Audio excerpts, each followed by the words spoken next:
continue our discussion. We are just giving a structure of fifth canto, then we'll just complete the prayers from the chapter. So we discussed how uh, why moral functioning must come first. So till now here I'll just revise. There was three different stories. First is about Maharaj Priyavrata, then Agnidhara. Priyavata and Agnidhara, the story is about premature detachment, which is wasted spiritual energy, and Agnidhara is excessive attachment, which is spiritual regression. Then we have the story of Maharaj Bharata.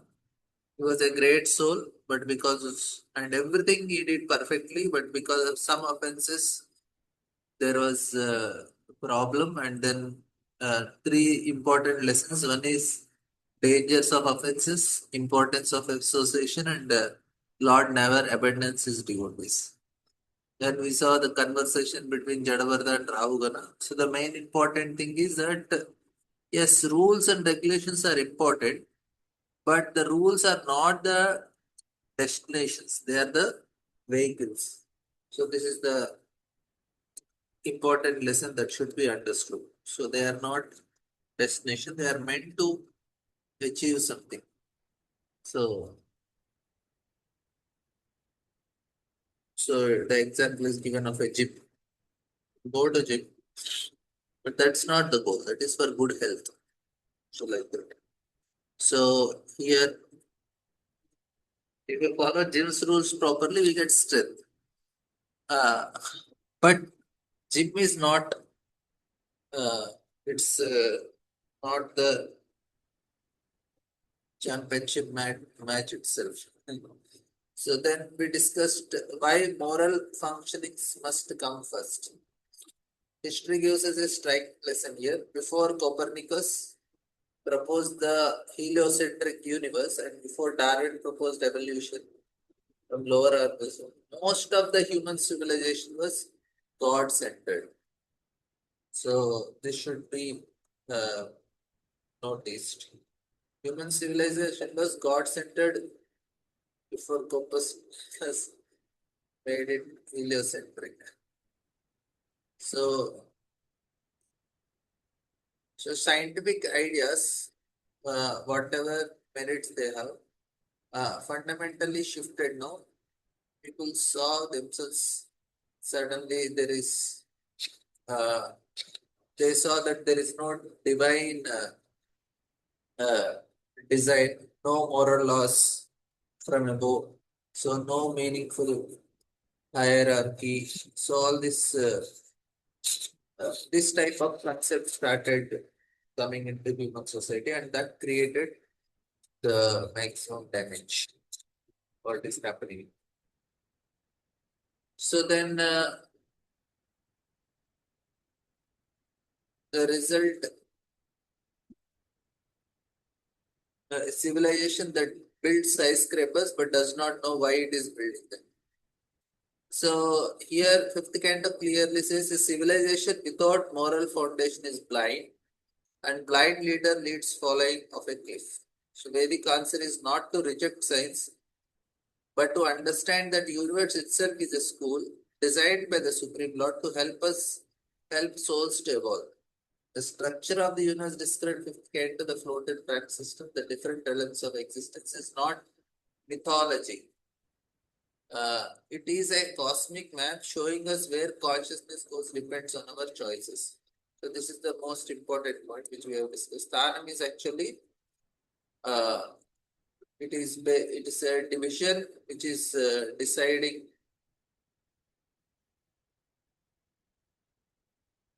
So here most important first thing is scientists, na? So uh, they are trying to understand how this world is created, or universe we can say. So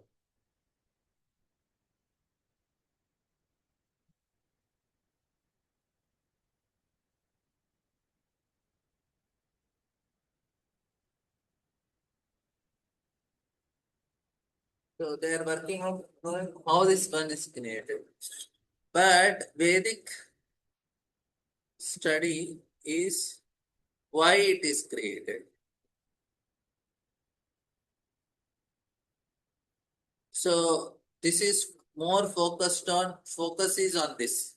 Of course, how it is created is also explained. Uh, if you see all the second canto, third canto, we have a detailed description, but it does not go much more than that. It does not give more and more, okay, like scientific proof and all. Because the emphasis is more on why, not how. Because uh, what happens is so much energy and time is spent in knowing how, then we'll forget the purpose why. So instead of knowing, say like if I need a laptop, I did not create myself the laptop. I can go to market and do it. If I create laptop myself, then it takes so much time and energy. And then after that, I start working with it. Instead, if I go to the market, get a laptop, and then do my thing. So the research work is already done by the acharyas, sages. So they have told this is how the creation was created. And if you put faith on them, then things are easier. No need of research. So, but what happened is we go for modern education. So this is where the problem lies. So why Vedic education and all, why these people are so much into it? So the basically the main thing is it will help us save our time and energy in life. So Vedic education so helps us develop faith on scriptures. And modern education, it makes us question things. We need direct, what do you say, experiment proof and all these things. Of course, there is also. So I'm not telling it is wrong, but it is waste of time. Because if you put faith in Vedic education, because we are all come through modern education, so for us to develop faith on scriptures is very difficult. For people who are in the Vedic times, there was nothing like modern education. They were all into one thing only. They just put faith in the sages and they learned from them and they did not do research. So, no need of any research. Of course, research work was there, but not this ascending process and descending process. We know. Like it comes from down, up to down. So, we don't go up. So, now what is happening is in Vedic education, you have a simple understanding how the creation, it's very complicated only, but they have a basic understanding, and after that more importance is given why it is created. So then what happens, you save your time, energy and money which is spent in research work. So now, uh, like I gave the example of laptop. Now I take a laptop and start utilizing it. Hear lectures, make some notes, or whatever needful we do it. So now I have saved my time. I have saved my energy also. So now in research work, they spend millions of rupees, spend so much energy, so much time, and at last they come. Now what Bhagavatam is concluding, Bhagavatam says that okay, from the settle comes gross items. So now slowly after so much research, scientists are going to come to the same explanation which Bhagavatam is giving about the creation. Ultimately, they have to come to the same conclusion. Like if you uh, this, what do you say, Stephen Hawking. So this person is a very big scientist. So when he was, there is a explanation of creation by him. So many years back I heard, and he was telling that universes are created like bubbles in a, like we have bubbles coming out of water.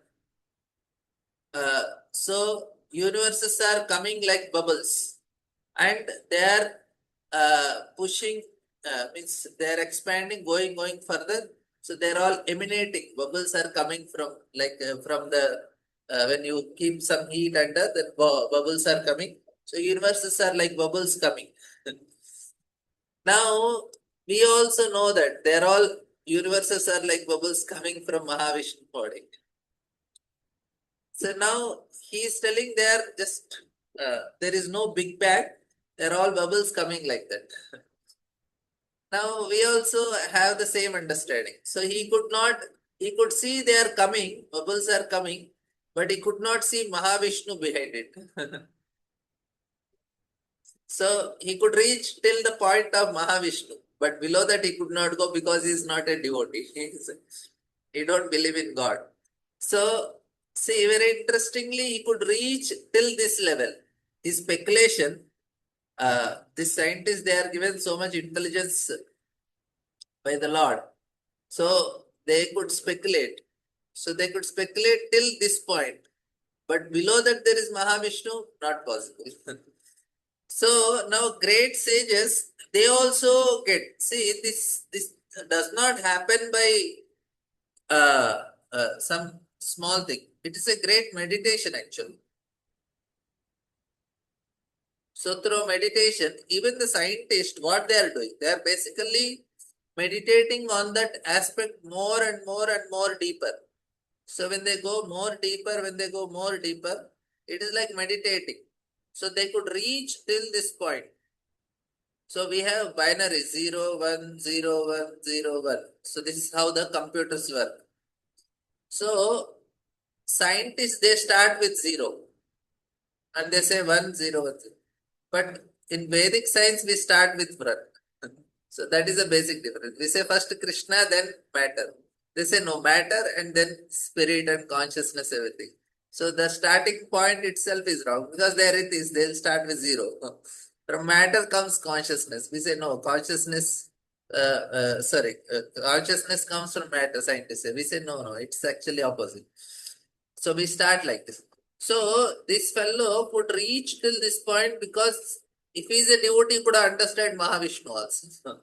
But unfortunately, he could not do it. So that is the problem.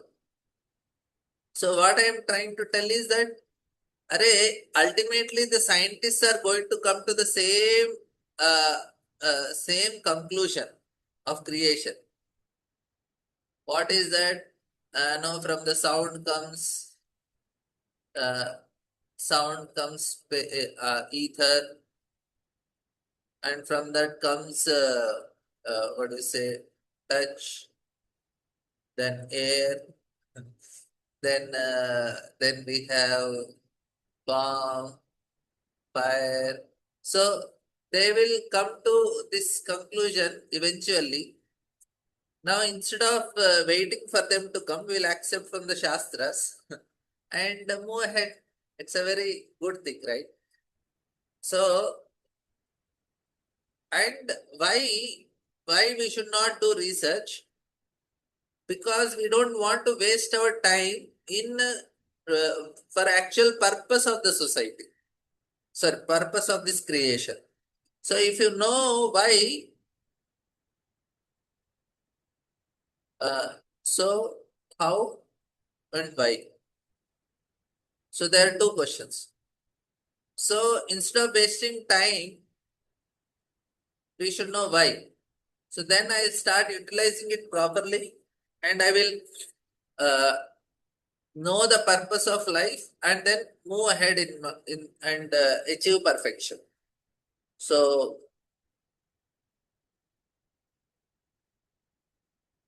now this creation it is because we are trying to look at our level of consciousness and trying to measure, we see creation in a particular way. But if we elevate our consciousness, then what is the creation that is shown in the fifth canto? This will come.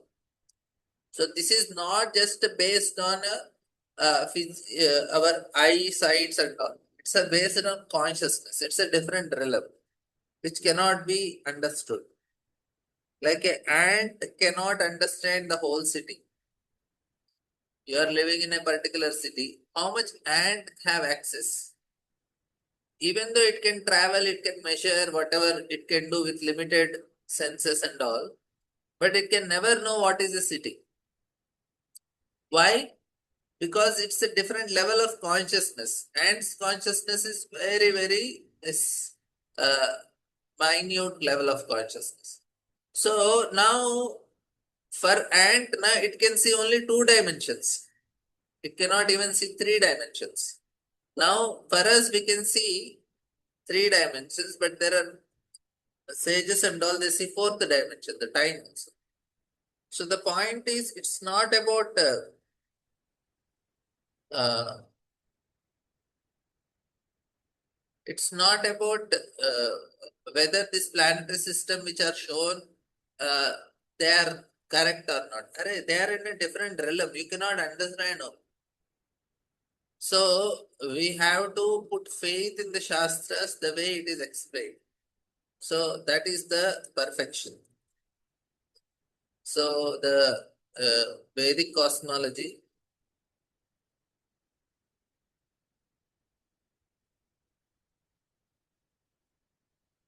So Vedic cosmology is about state of consciousness.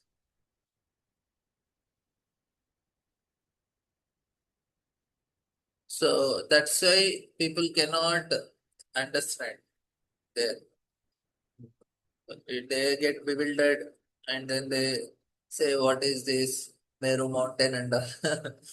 So, and the position that is more important is our position in this 14 planet system is based on consciousness. See, there is Swarga,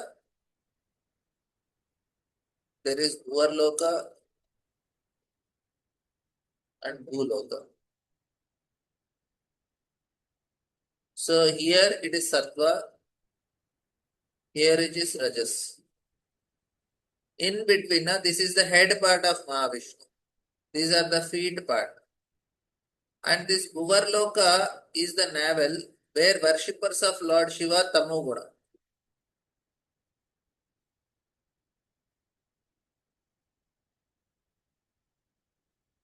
So this is Tamoguna. Sattuguna, Tamoguna, Rajaguna. So Yaksha Rakshasas all stayed Bhuvarloka planet system. Even Sun is also at this planet system only. And we are at Rajaguna and Swarga. So they are powerful, even though they are in Tamoguna, these Yakshas, Rakshasas are more powerful than humans also because they are in a higher realm.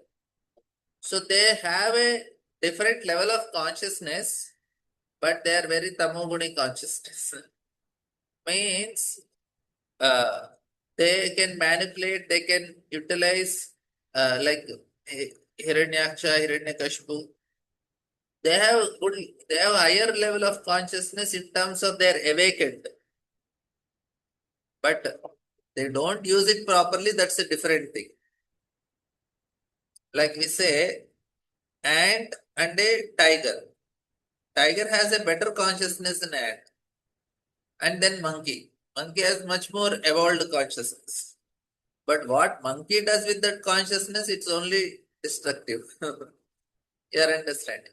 So similarly, humans and demons are Rakshasas, Yakshas. They have higher level of consciousness. They have more access. Only thing they do is they destroy things. Human beings, we have less. So evolution in consciousness, they are evolved. That means they have more access to the creation, the resources, the energies of the creation. That's how it is. So here the planetary systems that are explaining, it is based on consciousness. What they are doing with that consciousness is a different question. In Sargaloka, they are not chanting Hare Krishna. They are happily enjoying with Apsaras and Gandharvas and all. So they have higher consciousness, they have higher access, but they are not devotees. So for us, uh, the highest consciousness is Krishna conscious. Other consciousness is material only. Even though it is Swarga, that's why Narayana para sarve nakutascha this Swarga apavarganarketu apitulyadarsh. A devotee, wherever he is, his consciousness is Vaikuntha consciousness. So highest is that consciousness where we have to go. So here, that's why this fifth canto, this explanation is basically to understand that concept that okay, different levels are there, different people are there with different consciousness, and yes, scale. Hare Krishna Prabhu, can you explain what does it mean to have higher consciousness, even though one does not? Excuse me. Just a good. Okay.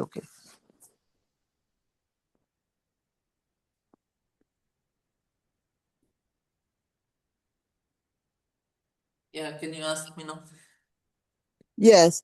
Can you explain what it means to have higher consciousness when you don't have Krishna consciousness? Because it seems like if you don't have Krishna consciousness, then what is the meaning of higher consciousness? I don't understand. Higher consciousness means they are little evolved in the sense they have more access more to the energies of this creation.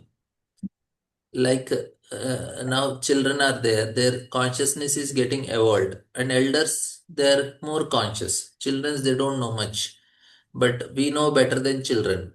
We are evolved in consciousness in the sense that we know the how the things work in this in this world, how to utilize. Like a 3 4 year child is there, his consciousness is not evolved, he don't know much, and we have much access, we know many things, so our consciousness evolved. So but Krishna consciousness is something much highest form of consciousness in the sense that not only you know how to utilize these energies, you know why these energies are there and what is it meant for. It is meant for Krishna's pleasure, and that is the best way to be happy in this creation. So it is they are awakened, but their mentality is not awakened. So that is a difference. So, like they, all these Yakshas, Rakshasas, even Hiranyakashipu has a good understanding of spirit, soul, and body, mind separation. And he gives such nice class to when Hiranyaksha dies, Hiranyakashipu gives nice Bhagavatam class and pacifies his relatives who are aggrieved because of Hiranyaksha's death. Now he got such a important knowledge. So, but the point is that he don't want to utilize it. He is a demonic person. His mentality is demonic. So, evolved in terms of his energy, his intelligence and all, but not in terms of how you utilize it. So that aspect I am trying to. So, like Hiranyakashipu, he he understood the distinction between body and soul. Yes. Uh, But so, he wanted to continue with the body. That is his specialty. even though he knows he's not the body, he Yeah. wanted to continue. Means he feels that I want to be in this body eternally. So that is his mentality. Uh, yeah, and okay, so evolved consciousness means you have understanding of how to manipulate the material energy for your own purposes, Yes. or uh-huh. Yes. Okay, thank you, So they Prabhu. are grown in terms of their intelligence is high, their mind is very strong, their senses are strong. So, and they have more access. But Strong senses means that you're yeah, I'm not sure strong senses means. strong senses means how much we can eat, how much we can enjoy our senses differently. So you have strong in the sense, like now our senses, as the age grows, senses becomes weak. You cannot see properly, you cannot hear properly, you cannot digest Mm. properly. Senses are becoming weak. Strong senses means like how much can I eat? But if I have strong senses, I can eat more. And how far and how clearly, how distinctly I can see, hear, and all. So that's how Mm-hmm. senses. So heavenly planets, na, their senses are thousands of times more powerful than ours. Mm. So that's why they Mm. can enjoy nicely. We have Mm-hmm. limitation in our senses. If you eat little more, then you have trouble in your stomach. But heavenly planet, that's not a problem because senses are strong for them. But real evolvement of consciousness means Krishna that you know conscious, how to utilize for what purpose the senses should be utilized. utilized. Yes, yes, yes. Mhm. So there's material evolvement and there's spiritual evolvement. Yeah. Yes, so materially people are conscious, spiritually they may be dull only. Yeah, yeah, So right. if you take the Western civilization, they may be little more evolved, but they are evolved materially. But Yes. Indian may be little primitive, but they are evolved spiritually. Mhm. Okay. Thank you, Guru.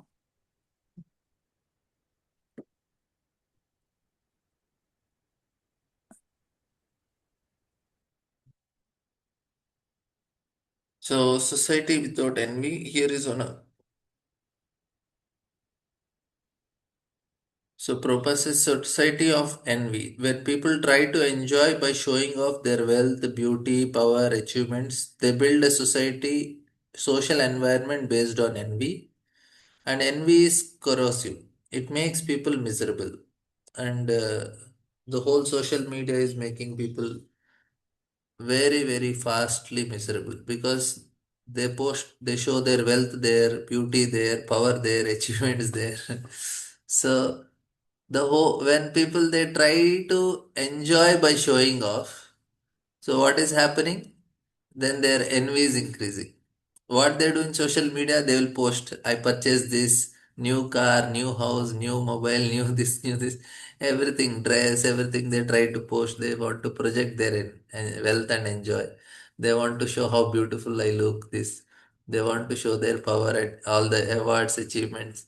But they are not understanding that they are creating a society of so built a social environment instead of envy, and envy is very corrosive. It makes people miserable. So even though I want to become happy by it, but it is having a counter effect. So people post the images of their best moments, others feel inadequate, then there is a comparison and competition and resentment. So this is, and if we open our social media, then we also become part of this envy based society. So instead of being part of the problem, let us be a solution. Don't be part. At least we should not, that's why no accounts in social media. This is a society of envy in digital form. So Varnashrama properly understood, it is opposite. It is a society where a Brahmana who deviates from his duty is less respected than a Shudra who performs it perfectly.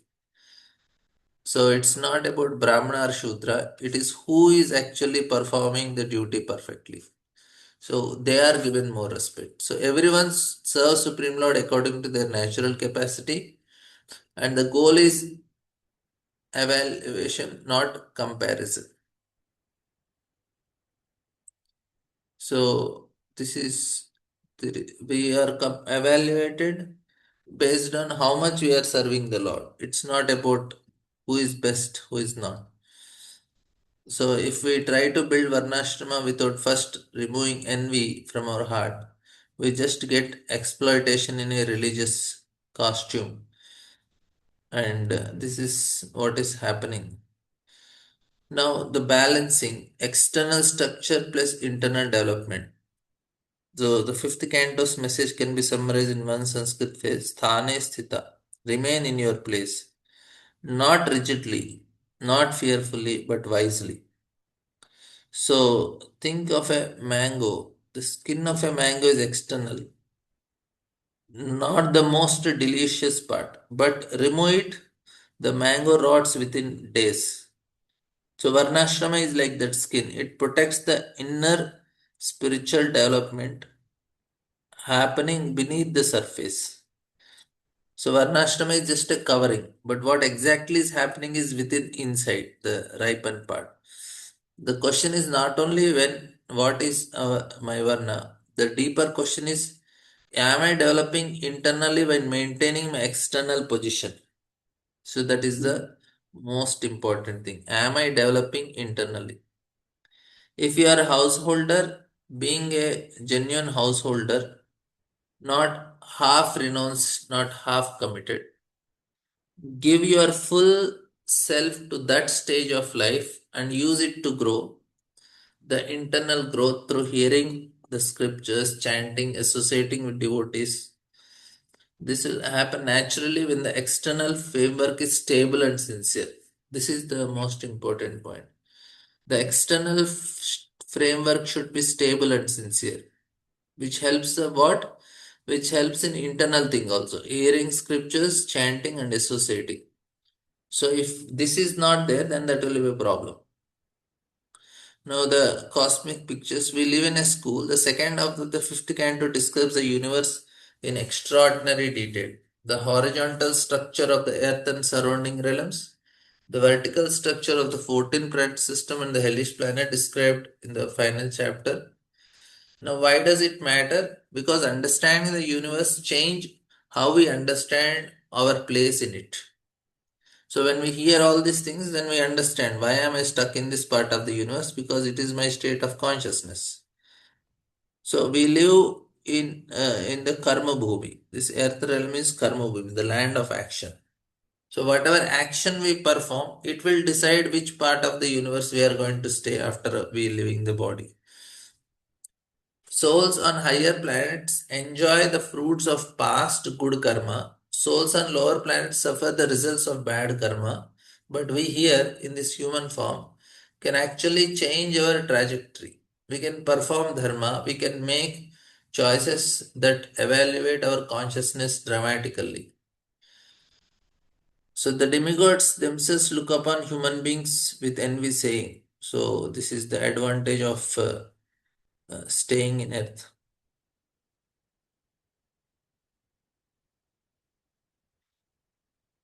Yeah, external framework is we discussed also how a family person should conduct himself. So I have shared that notes also. So that is the external framework. Doing their duties properly, which will help their mind to remain pure. And because the mind is pure, they are able to concentrate on the hearing and chanting processes. So Priyavrat Maharaj was doing his hearing and chanting, but that was not complete. So here what is explained is external positions should be properly performed. So a householder be a genuine householder, not half renounced or half committed. He should be fully committed to the family and give your full self to the stage of life and use it to grow. So when you give your full self to the household life, then spiritually also a person can grow.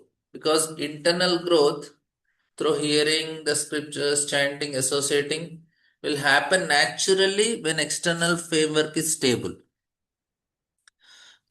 If we are, even if things don't work at home properly, you may be doing everything right, but your wife is not very cooperative, does not matter much. You will anyway grow.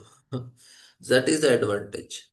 If husband is not devotee and wife is doing her things properly, she will grow spiritually. Not a problem. She just have to do it properly. That's all. She should know that my husband is a very short-tempered person, and she has to know that this type of husband or this type of wife is given to me because that is my own misdeeds.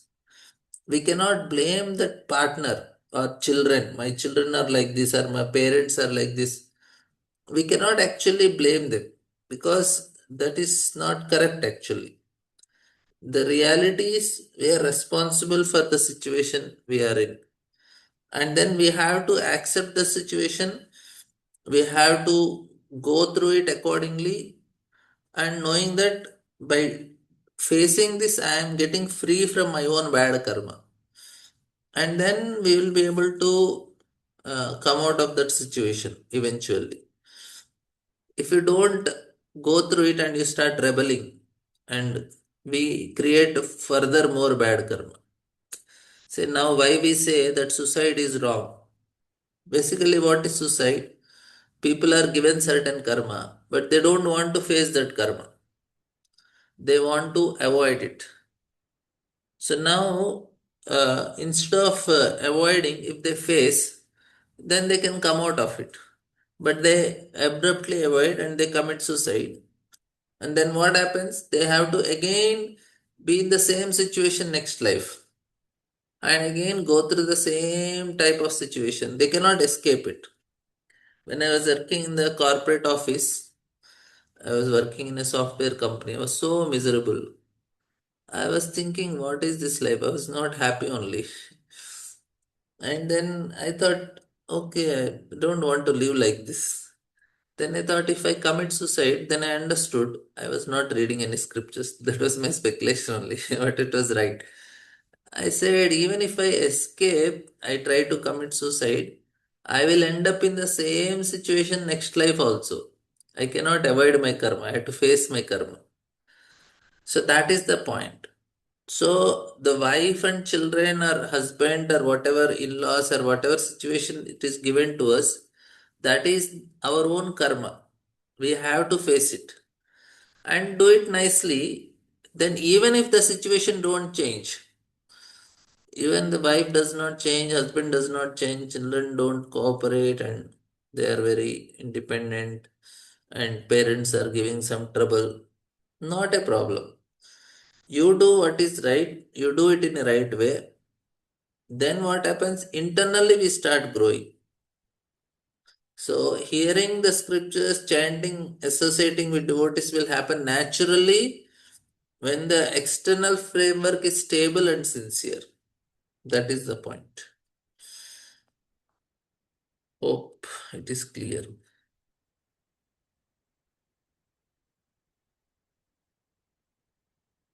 So, any questions on that topic? Okay, we'll go for the next point. So, this is called Karma Bhumi. So, land of action. So, whatever we do, all the living entities in different parts of the creation, they all went through Earth planet only. They all came here, performed certain good deeds or bad deeds, then they went up or down, like that. So, the souls of higher planets they enjoy their good karma, and in the lower planets, then they suffer like that. Now, what happens is but here in human form we actually change our trajectory. We can perform dharma, we can make choices that elevate our consciousness dramatically. The demigods themselves, they what is happening now? So here this is a nice point to understand, because there is no option for the demigods. So we are in earth realm. This is karma bhumi.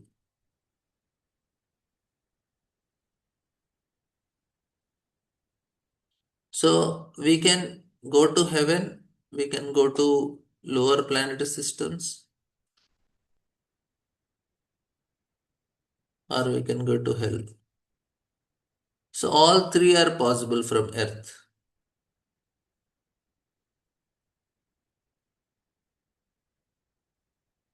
So, so this is the middle level. So these are 7 down, 6 up. So now you are in a building. This is the example given by Bhakti Charma. So you are in a building. So it has 14 floors. And Earth is a ground floor. And 7 are below the floor and 6 are above. So now you want to get out of the building. From the top, this is Brahmaloka. You can take an helicopter and get out of it. From the terrace, you can go up. Or you have to come to the ground floor and go out. So this is, that means only from earth we can come out, or you to go to Brahmaloka and come out. Otherwise, you cannot come out of the building. You cannot jump from it. It's all sealed. Of course, some very rare cases you can go for other places also. Definitely, it is there. Krishna wants, he can take you to spiritual world from anywhere. But in general, either you want to go out of the building. Now I am staying, say, in the fifth floor. I had to go to the ground floor, come out. Or I had to go to terrace and call somebody to bring an helicopter and go out. Like that. So this is actually is what is happening. That's why demigods they think, array from earth we came till heaven. If we have developed much more higher consciousness, we could have gone higher. That's why the demigods themselves look upon humans beings with envy, saying, you live such short lives, but in short life you can accomplish what takes us so much.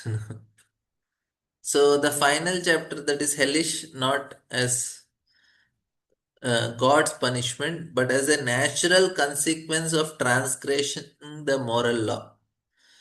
So the French philosopher Voltaire joked, the weather is better in heaven because the company is more excelling in hell. Choose wisely. So that is our choice. We are making a choice to go. We are making a choice. So hell is not God's punishment. It's a natural consequence. So the fifth canto teaches us 5 interlocking truths. Follow your nature. Don't artificially transcend it before you are ready. Avoid both extremes. False renunciation and excessive attachment both leads downward. Even stumbles our part of journey. If you are sincere, Lord does not abandon you. External structure protects internal growth. Varnashrama is a mango skin, not the mango. The universe itself is designed uh, for our evolution. Use this human life wisely because it's rare and precious. The starry sky above us and the moral law within us. Kant was right to be filled with wonder. Srimad Bhagavatam goes one step further. It tells us that both the sky and the law comes from the same source, Supreme Lord, and both point us home. So,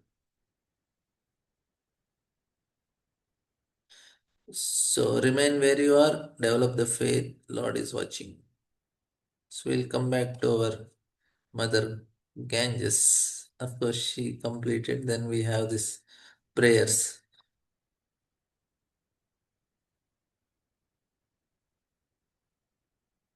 So we have discussed all these different where all Ganges flows, and her name is Sita, Chakshu, Bhadra, Alaknanda.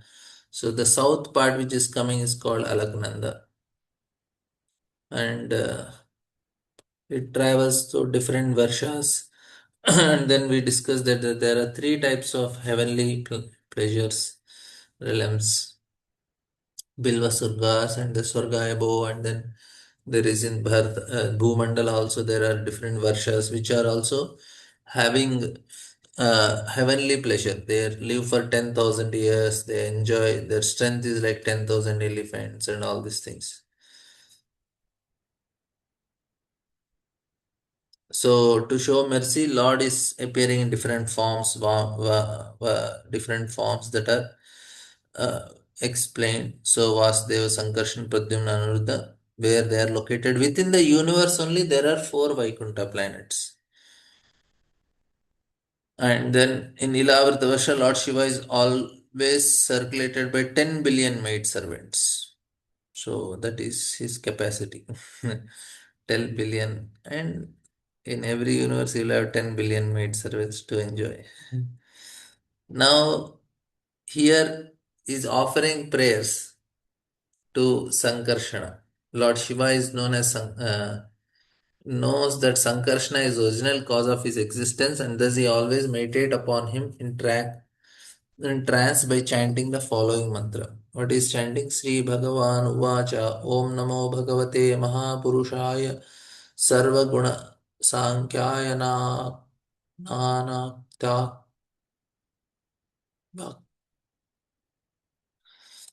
सांख्यानायन अंतर्याकांताय नमः इति. So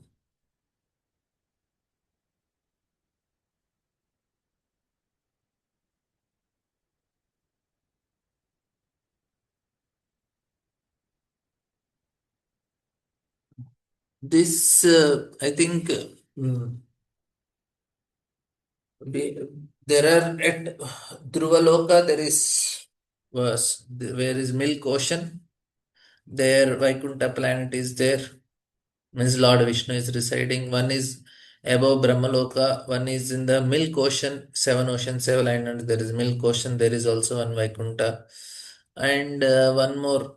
I forgot exact location, but there are four different locations like that. So we there are. I will just mark for you the. So this is basically this three at least you can remember easily. Dhruvaloka, Brahmaloka, and Milk Ocean. So fourth one, I think somewhere it is.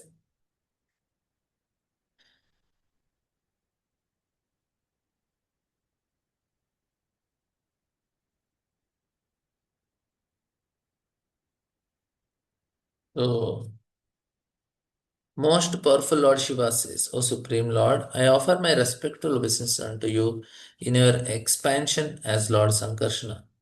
You are the reservoir of all transcendental qualities. Although you are unlimited, you remain unmanifested to the non-devotees.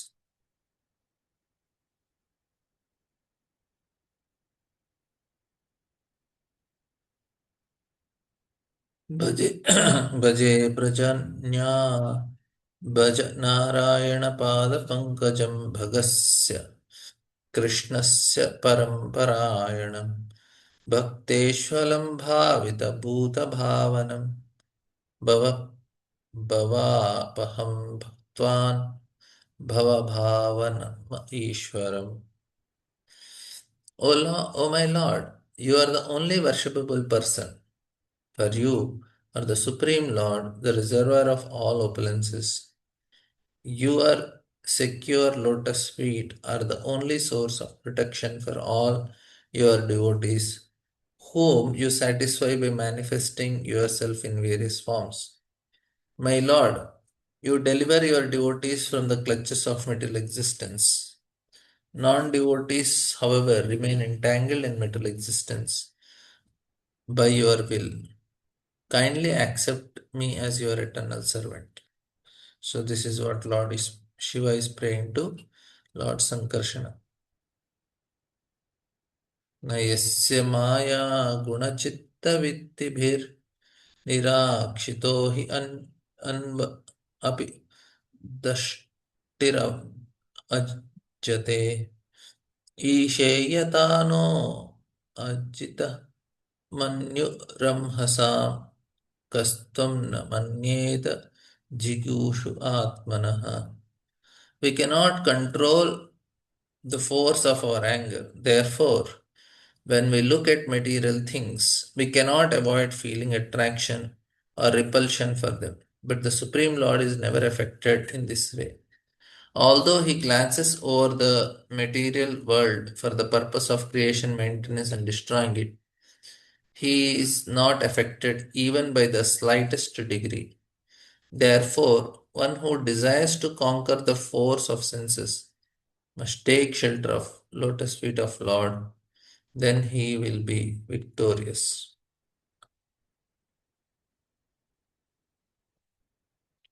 In both cases, it is about the lotus feet of Lord. Previous sloka is telling, you deliver, devotees take shelter of your lotus feet, you deliver them. And in this verse, he is telling that we are not able to control our lower natures. So, but you are maintaining, creating, and destroying this universe. And again, we take shelter of your lotus feet to conquer our senses. So that's what it is said. To control our senses, we have to take shelter of Supreme Lord. Asadrishoya parit pratibhati maya क्षिभेमात्व आस्वताम्रलोचन ननागवभो रहन् ईश्रे हरिया यत्पादयो स्पर्शनदर्शितेन्द्रियः. For persons with impure vision, Supreme Lord's eyes appears like those of someone who indiscriminately drinks intoxicating beverage. Thus bewildered, such unintelligent persons become angry at the Supreme Lord, and due to their angry mood, the Lord himself appear angry and fearful. However, this is an illusion. When the wives of serpent demon were agitated by the touch of lotus feet due to shyness, they could proceed no further in their worship of him. Yet the Lord remained unagitated by their touch, for he is equipoised in all circumstances. Therefore, who will not worship the Supreme Lord?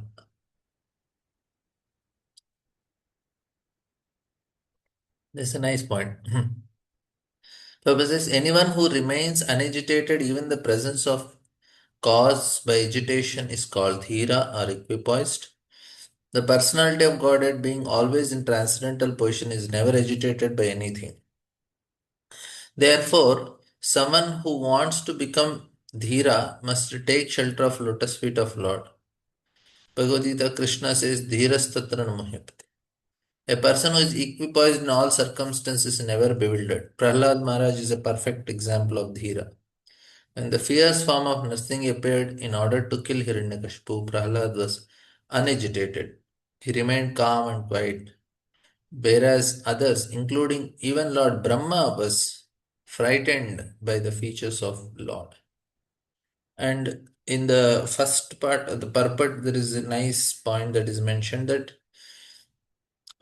due to their angry mood. So, bewildered, such unintelligent people become angry at the Supreme Lord due to their angry mood. The Lord Himself appear angry and fearful. However, this is an illusion.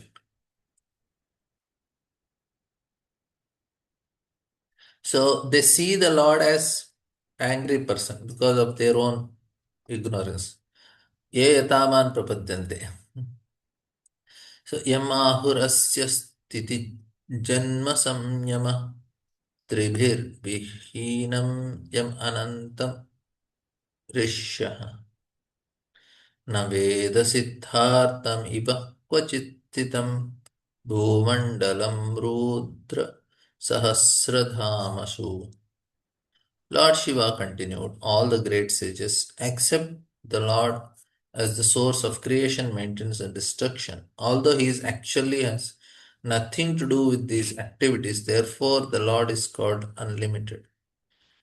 Although the Lord in his incarnation as Shesha holds all the universes on his hoods, each universe feels so heavier than a mustard seed to him. Therefore, what persons desire imperfection will not worship the Lord.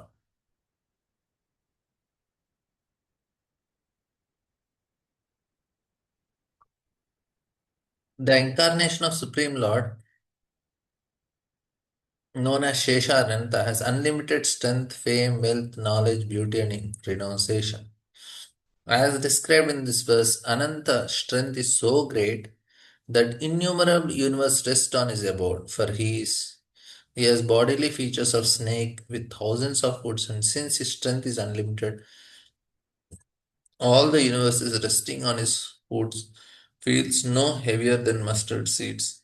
You can just imagine how insignificant a mustard seed is on a hood of a serpent. In this connection, the reader is referred to Sri Chaitanya Charitamrita Adi Leela, where it is stated Lord Vishnu's incarnation in the serpent Anathesha supports all the universes. Then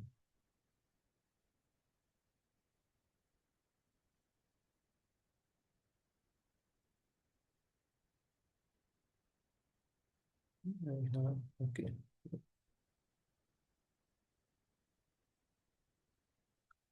From the Supreme Lord appears Lord Brahma, whose body is made from the total material energy, the reservoir of intelligence predominated by the passionate mode of material nature. Lord Brahma, I myself am born as a representative of false ego known as Ridra. By my own power, I create all other demigods, the five elements, the senses. Therefore, I worship the Supreme Lord who is greater than any of us and under whose control are situated all the demigods, material elements, and senses. And even Lord Brahma and I myself live like birds bound by a rope.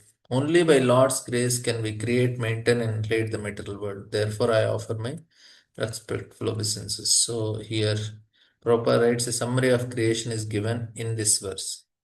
So you see, Shiva and Brahma, they are telling we create, but immediately they are telling the purpose of why they are coming. They are meant to serve the Supreme Lord. So it is very clear. So they know the purpose of creation is to serve. That is the point. So here, Lord Shiva, Brahma, Vishnu are incarnation of different material qualities, but Lord Vishnu is above. And Lord Brahma is born from Mahavishnu, Brahma creates, and then Shiva is annihilation. So this we all know, but we should be very clear about what purpose it is serving. The illusion energy of Supreme Lord binds all of us conditioned souls to this material world. Therefore, without being favored by Him, persons like us cannot understand how to get out of the illusory energy. Let me offer my respectful obeisances. Who is the cause of creation annihilation? So, this is the last shloka of this chapter. Daivesha Gunamayi Mama Ittadurate. Prabhupada writes that all conditioned soul working within the illusory energy of the Lord consider the body to be self, and thus they continuously wander throughout the universe, taking birth in different species of life and creating more and more problems. Sometimes they become disgusted with the problems and seek out a process by which they can come out of entanglement. Unfortunately, the so called research workers are unaware of the Supreme Lord. So, this is the problem. So, in all the activities of creation and annihilation, the living entity is entangled in fruitive activities which are executed by the illusory energy. Is exactly like a computer handled by the Supreme Lord. The so called scientists say that nature acts independently, but they cannot explain what nature is. Nature is nothing but a machine operated by Supreme Lord. When one understands the operator, his problem of life is solved. Bahunam Janmanamante. Just see, by knowing the operator only is solved. Because a sane man therefore surrenders to Supreme Lord and thus gets out of the kachas. Thus in the Bhaktivedanta purport of the fifth canto, 17th chapter of Srimad Bhagavatam, entitled The Descent of River Ganges. Any questions, comments?